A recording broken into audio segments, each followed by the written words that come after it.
Hey, Vinyl Community, Jeff here again. Just going to be showing some recent acquisitions that I've gotten. One local and two mail order. One of the mail orders was prompted by the local purchase, in a sense that it was at the store. So the other day, my wife and I went to the local record store that I go to all the time. And she had to get a book, and they sell books, and she knew they had this book there used, and so we need to get that book. And I'm like, okay, fine, I guess I'll go to the record store. You can twist my arm, fine. So we went there, and we spent some time there, and I was able to look through a little more than usual because she was looking through all the books and stuff. And so I actually got time to go through all of the, like, $5 and under section.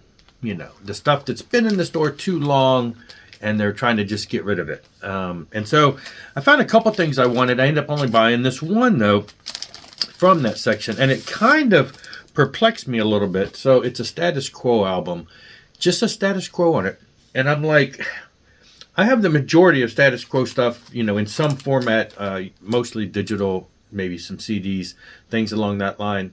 But could not place what this album was. And so I quickly looked it up. It's 1976, and I'm like, it just didn't ring, you know, a bell. So I kind of stopped real quick and tried to look it up, but you know, I wasn't able to get a great enough signal for it to load fast enough to really figure out what it was about. And so I went online real quick, and I went on Spotify because I could get a signal for that, and I looked up one of the songs because I recognized the song, Is There a Better Way? And I pulled it up on Spotify to see what album it was on, and it was this was one of their best of albums. Spotify didn't have their whole catalog. I'm like, well, whatever. I know the song. It doesn't look like it's a best of album. It wasn't until I got home and I found out that this is actually the U.S. pressing, U.S. named version of the original UK album, Blue for You. So, which has a totally different cover. And that's the one that I had in my digital library, was Blue for You. And so I thought, okay, whatever. But it was in, excellent condition. It was kind of tricky. Well, when I first saw it, it almost, because it just wasn't named right, it looked like maybe it was just in a black sleeve. But I said, well, the sleeve has that on it. It's got a hole here. So I thought, is this just like a single, one of those 12-inch single sleeves? But then you pull it out, and it looks like a record. It's on silver. And then inside this cardboard sleeve was the actual inner sleeve with the lyrics and everything. And then the album itself was in pristine condition. I see Mr. McDonald or Mrs. McDonald, some McDonald had this before, and on McDonald's farm, and old McDonald took care of the album because it was in really great condition. So, yeah, so I was able to score this for under $5, and I don't have any. I didn't have any Status Quo on vinyl until now. There is a box set at the other store that I go to. There's a Status Quo box set that has 3 albums, and it seems like he only wants like $20-something for it. But it's one of those things, either I forget to pick it up, or when I go to pick it up, I've got too much stuff and can't justify the extra money.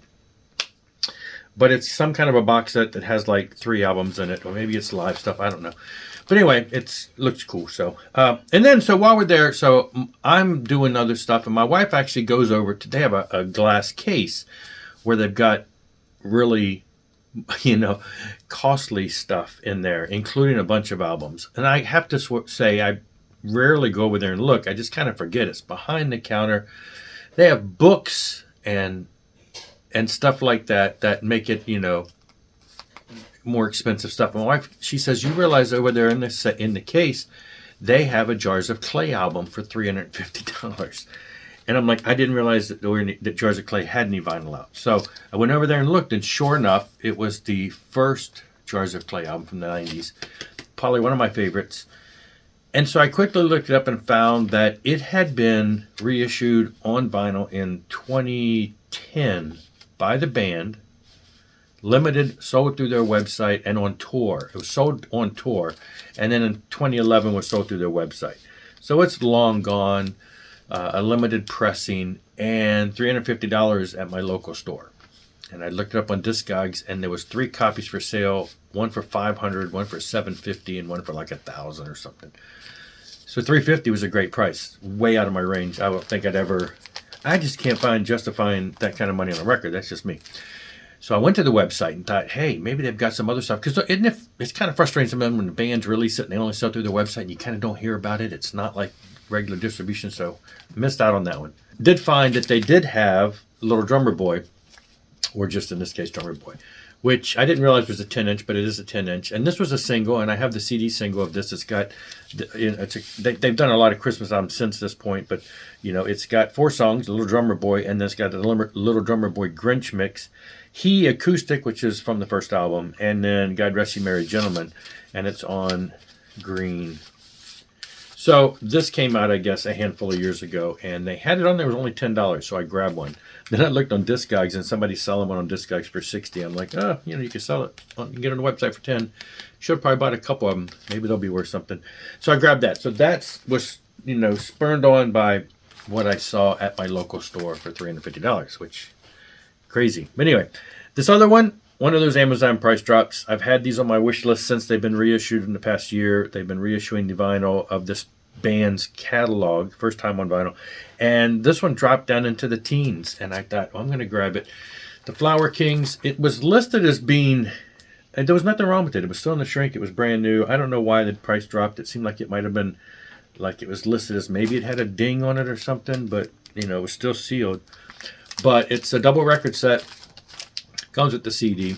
This is their 2022 All Tracks Remastered 2022. I think it's a 2002. It's their 5th album. I think it says right on there. 5th studio album from the Flower Kings. Original release in 2000. Now remastered and available on vinyl for the very first time. Not familiar with the Flower Kings overseas.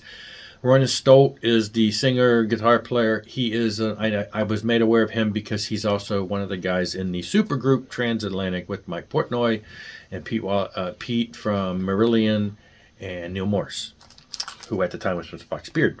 So they do albums periodically. So that's how I'm familiar with him. And it's very much in that line of a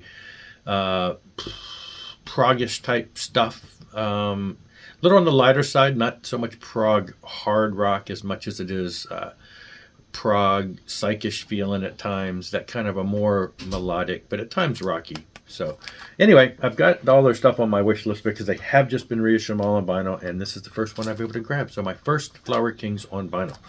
That's it. Just a couple new things came in, some fun stories behind it, and I will see you later. Rock on and rock hard.